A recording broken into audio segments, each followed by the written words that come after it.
Desde la anciana antigüedad, una diferencia entre Europa y Asia destacaba sobre las demás. Mientras que en Europa se conservaba la benéfica estructura ancestral de comunidades gentilicias y se respetaba el culto debido a los dioses patrios, en Asia empezaban a erigirse estructuras estatales como el Imperio Asirio, el Babilónico o el Persa, que rebasaban los límites nacionales e invadían a otros pueblos sojuzgándolos con yugo impenitente. De hecho, se llegó al extremo de que un pueblo, el abrahamita, estableció para sí el deber de honrar a un único Dios, con sus únicos ritos y su único nombre y su único templo, al cual debía someterse toda la única humanidad. Nacía la imperialización política y religiosa, cuyo paradigma serían el monoteísmo junto con las teocracias orientales y, en especial, la teocracia judeo-mesiánica, que reunía en sí misma la imperialización política y la imperialización religiosa. Por otro lado, el contacto entre Europa y Asia, que desde tiempos remotos había resultado tan provechoso para ambos continentes, por entonces iba a pervertirse, de modo que sendos se verían tremendamente afectados. En efecto, la lucha de las polis griegas contra el imperio persa suscitó, en no pocos griegos, el nefasto anhelo de componer a su vez un imperio helénico que arrostrara el envite de las fuerzas extranjeras, pese a que hasta la fecha lo habían resuelto satisfactoriamente, uniéndose cuando realmente era menester. Así pues, en semejantes circunstancias era solo cuestión de tiempo que apareciese un caudillo que, al modo oriental, pretendiera diluir pueblos y uniformizar territorios. Y ese fue Alejandro de Macedonia, que tras conquistar Grecia, Egipto y gran parte del Asia, fundó el Imperio Macedónico. Al mismo tiempo, estos gravísimos acontecimientos suscitaron enorme recelo en la ribera occidental del Mediterráneo, y tanto romanos como cartagineses se vieron forzados a expandirse, diluyendo pueblos, de manera que uno y otro acabaron por enfrentarse en una guerra de la cual salieron victoriosos los romanos. En definitiva, una sucesión de recelos mutuos, originada en Asia, infectó a Europa con la horrible desgracia del imperialismo, que si bien empezó siendo solamente político, mediante la formación de provincias y estados, a este le seguiría irremediablemente el religioso, mediante la asimilación del monoteísmo. Sea como fuere, el caso es que la batalla entre el Imperio Macedónico y el Imperio Romano se saldó a favor del último, de manera que entre las tierras conquistadas por este nuevo y hegemónico imperio europeo se hallaba Judea, sede del imperialismo religioso.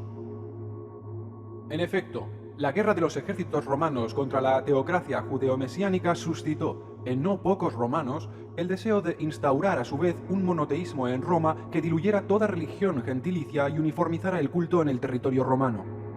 A un estado imperial, un culto imperial, proferían los más codiciosos. Así pues, en semejantes circunstancias era solo cuestión de tiempo el que llegara al poder un emperador que, al modo teocrático, pretendiera diluir religiones y uniformizar cultos. Y ese fue el emperador Constantino, que tras ser conquistado por el judeo-mesianismo lo instauró en Europa como religión única. A partir de entonces el poder del imperio estaría tutelado con ferocidad por la flamante Iglesia Católica Imperial, y esta, a su vez, a la par que promovía la conversión sistemática o, en su defecto, la aniquilación de todos los paganos gentiles, se instalaba en monstruosos feudos a fin de emanciparse de la estructura política romana e incluso rebasarla en caso de ello serles posible. Así fue como, tras la caída del Imperio Romano y durante la subsiguiente degeneración del Imperio Bizantino, el judeo-mesianismo consiguió retener para sí una situación de poder en la otrora virgen Europa, de modo que finalizó el proceso de imperialización parcial y nació el feudalismo, el cual a su vez daría lugar al feudalismo industrial, y con él a la actual imperialización total, llamada también globalización por quienes aunan necedad y exceso de ocio. En efecto, el imperio político romano sucumbió, pero no así el imperio monoteísta, que conservando su terrorífico poder se refugió en feudos, desde donde aplicaba su tremenda ley a los incautos, y desde donde se exterminaba cualquier asomo del ancestral paganismo gentilicio. A partir de entonces, la antes reluciente Europa subsumióse en las tinieblas.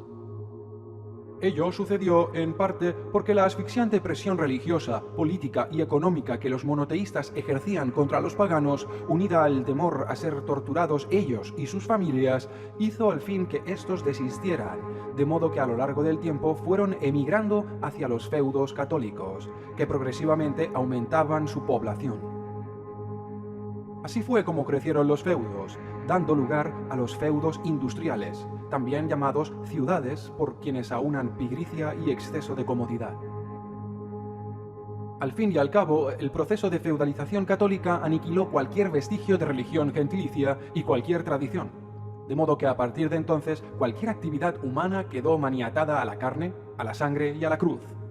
¿Qué diantre habría de surgir de un culto al hombre, al cadáver, a las heridas y a los prodigios? En efecto, víctima de un culto impuesto por el látigo y la hoguera, el humano dejó ya de admirar el cielo y los pagos, donde los venerables dioses habitan, y agachó su mirada al duro cemento, a sus gruesas pezuñas y a su propio cuerpo. Es cierto, la violenta imposición del monoteísmo en Europa causó un número de ateos espantoso, quienes, unidos a los necrólatras, por cierto, desde entonces velaron y trabajaron duro, creyendo huir de la nueva miserable realidad, y originando así todo tipo de máquinas y artilugios que acabarían por destruir las ya fragmentadas comunidades. Por ende, estas se convirtieron en sociedades y sus habitantes en obreros, de modo que se unieron a la materia y al mercado, hasta desembocar en el frenesí del consumo, la carne y la cruz, la imperialización total, también llamada globalización, por quienes reúnen torpeza y exceso de complacencia.